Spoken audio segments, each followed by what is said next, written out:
The first time I saw the movie, I have been really impressed by the fact that it reveals very intimate details of the protagonist's love life and emotional life. Um, were they willing to reveal so much in front of the camera? How did you and the director convince them? That's a very good question because it's really what's fascinating about how Sean McAllister makes his films. In this case, it took him 3 years to find Naoki in the first place, and I think the first time he met him, they started filming, and Sean actually went away. And Naoki kept sending emails and writing, and I think essentially what's happening is that Naoki wants Sean to film him. He's a participant in the film, and there's some kind of something that happens. So when 1 year later Sean comes to film Naoki back in Yamagata, there's a bond between them. There's a friendship, there's something that's mysterious, and they want to reveal so much. The other thing is probably that both Naoki and Yoshie like Sean and somehow accepted his camera. They wouldn't necessarily accept anybody else. And essentially they wanted to make the film. I think Naoki says, I wanted the world to know. I wanted to know my situation. So it's kind of a cathartic process that they go through?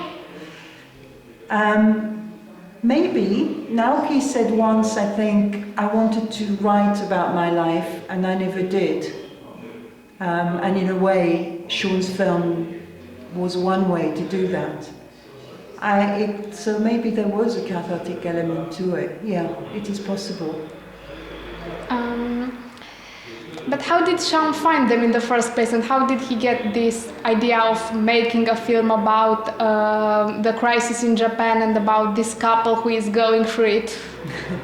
Well, first of all, I think he first went there to do a slightly different film. He wanted to make a film that was called Both Japanese Housewives, and that was about him as a British man teaching English and meeting with Japanese housewives that were essentially there to enliven their lives. And that didn't work. He didn't think that was the film. So essentially he stayed there on and off for many weeks, many months, and started to understand. He saw the homeless. He went and lived with the homeless in Tokyo, in the parks that live in dire situations. He met with a lot of workmen, people who had lost their jobs, people who were working extremely hard. At some point he wanted to make a film about hard-working men, salarymen. So I think through researching and through meeting all these people in bars at night, in parks, he started understanding what Japan was all about, or at least what for him he should be talking about. So that's, I think, how the idea of the film came. He was going to do another film he would have done would be The Salaryman. So these people working very hard and getting unemployed. Then eventually he met Naoki, and all these people had refused to be filmed, and Naoki welcomed him in. And it suddenly felt like Naoki was a voice for all these stories. He was one step away from being a homeless man. He was clearly a hardworking person. So that's how the film began.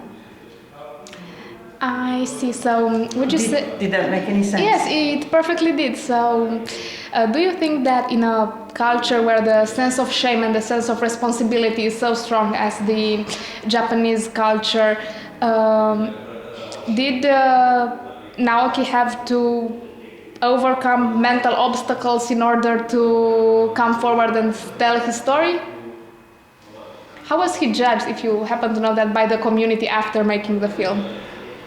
Well, I think on one hand, Naoki probably didn't want to be filmed to start with. He wanted to hide, you know, he wanted to stay hidden. He didn't want all this to come out. At the same time, he did want to make the film, so there was obviously a fight going on, I think, probably. The community, the film, as you may know, was shown in Yamagata at the film festival a year and a half after it was shot. And it was received extremely well by the Japanese audience, and particularly some of the people who were working in the post office and some of the colleagues of Naoki. It actually received the audience prize. It did the film actually received the audience prize in Yamagata by a long way, as well as the special jury prize. How is it like to work with Sean?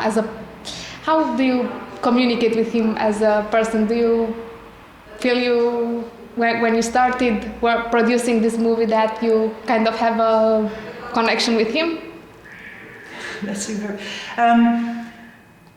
Sean is, I don't really know the answer. I don't really know how I communicate with Sean. I think it's a relationship that was built over time. We slowly learned how to work with each other. He's very intense, very demanding, and he kind of follows through his own thinking, and he's very outward with his doubts, which sometimes makes it extremely difficult to know where he wants to go. So you have to follow, and sometimes you have to be very honest with what you feel is going on. There's my experience, there's also Taichi's experience, who was an assistant between working on the set with Naoki and with Sean. And equally, I think that relationship was very interesting, because you both totally support Sean, and at the same time you know you've got to work towards something that he doesn't know. He doesn't know where he's going. He doesn't know where the film is going. So you've got to go on that journey with him, which is sometimes hard. There's one more thing I would like to say, which I suppose is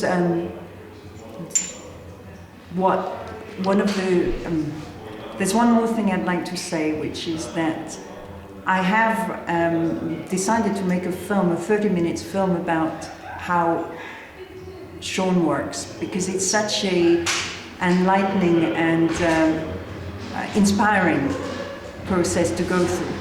And I think what's the most important thing to think is that he just goes for what he cares for and goes all the way. And there's something quite amazing in how he takes everybody on that journey with him. And that's the film I'm trying to document, working with his own doubts and his own vulnerability into making these really simple, powerful films. So, is there anything that you would like to say to our public and I haven't asked you yet?